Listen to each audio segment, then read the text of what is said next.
C'est un petit peu partout, hein, ce J-1 avant la réouverture des terrasses. Malgré les intempéries, les restaurants devront rester à l'air libre.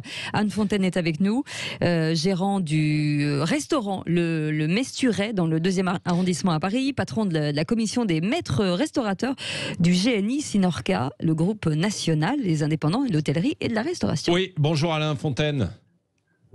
Bonjour. Je suis président de l'Association française des maîtres restaurateurs. Voilà, président. Mais pas avec le GNI. D'accord. On a une fausse information. Très bien. On modifiera. C'est une petite précision.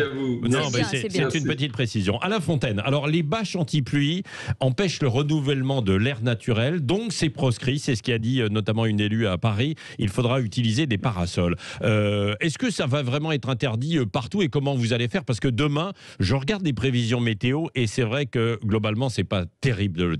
Hein. Alors, oui, c'est pas terrible du tout. Pour autant, on a tous ceux qui peuvent le faire, je pense, vont ouvrir. Je dis bien tous ceux qui peuvent le faire. Hein. Ouais. Je vous rappelle un chiffre. En France, 50% des restaurants ont des terrasses. Et sur ces 50%, certains n'ont pas le modèle économique, c'est-à-dire le nombre de tables suffisant pour ouvrir un restaurant, pour ouvrir leur terrasse, pour que ça soit rentable.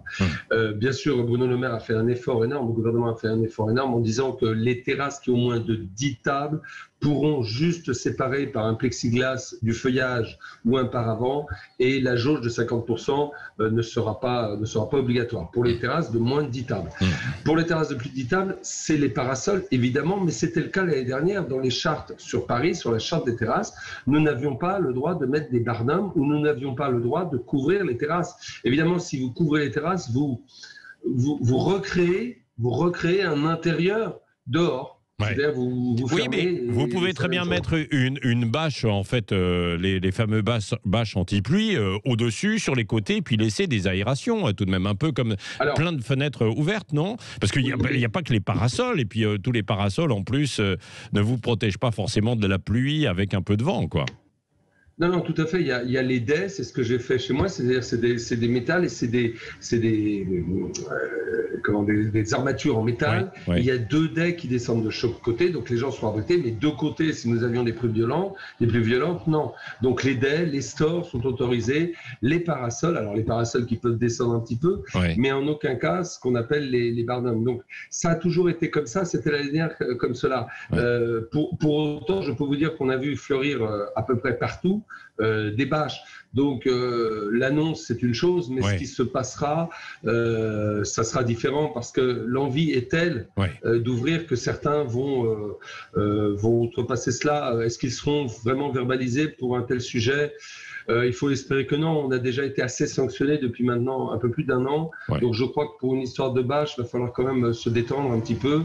Ce qu'il faut éviter, évidemment, c'est de recréer un intérieur. On voit très bien ce qui pourrait se faire, c'est-à-dire le barnum fermé de chaque côté avec une entrée. Non, ça, c'est pas possible. Ça, ce sera pas possible. Bon, après, peut-être que les préfectures diverses vont quand même apprécier et interpréter la loi un peu différemment. Quand même. Il faudra un peu de tolérance, hein, c'est ce que vous dites. Je pense que ça serait bien. Quand même. Oui.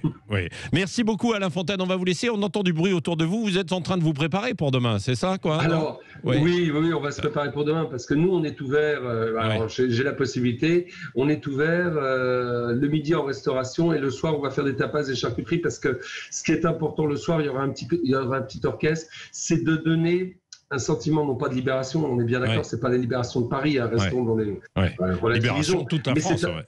Oui, mais voilà, mais c'est un soulagement énorme pour nous. Pour nos employés, n'oublions jamais les hommes et les femmes qui font nos équipes, sans qui on ne serait rien. Et puis les clients, c'est un art de vivre populaire qui nous appartient à tous les Français, à vous, madame, et à moi, à tout le monde. C'est la communauté des Français qui va revivre. Mais un tout petit peu, hein, ne sautons pas comme un cabri sur le sujet. Non. Il y aura... peut-être que 30% des terrasses, il faudra attendre le 9 juin, après le 30 juin, et certains seront surpris de voir leur restaurant préféré n'ouvrir que le 1er septembre. On le sait déjà, dans les villes très touristiques où ils n'attendent que les touristes étrangers, ceux-là ne seront ouverts que le 1er septembre. Soyons très prudents sur cette réouverture. On a été fermé en 24 heures, on va rouvrir, je pense, en 3 ou 4 mois, et c'est pour ça que la dégressivité qu'a mis M. le maire et M. Blaise en place nous paraît pour certains, à nous, un peu trop courte. C'est trop rapide. Il faudrait peut-être nous aider jusqu'en septembre, octobre et novembre, parce que là, ça va aller trop vite. Et la casse, pour certains d'entre nous, elle est là. Ouais. Le quoi qu'il en coûte, il est en septembre, octobre, novembre. Oui. Merci beaucoup Alain Fontaine d'avoir été avec nous. Vous êtes au Mesturé à Paris. À propos de Paris, eh bien, nous y serons demain au Deux Magots, à la terrasse des Deux Magots, en espérant qu'il ne pleuve pas trop, évidemment. On sera aussi à Marseille, à Toulouse et à Bordeaux et un peu partout en France avec vos témoignages.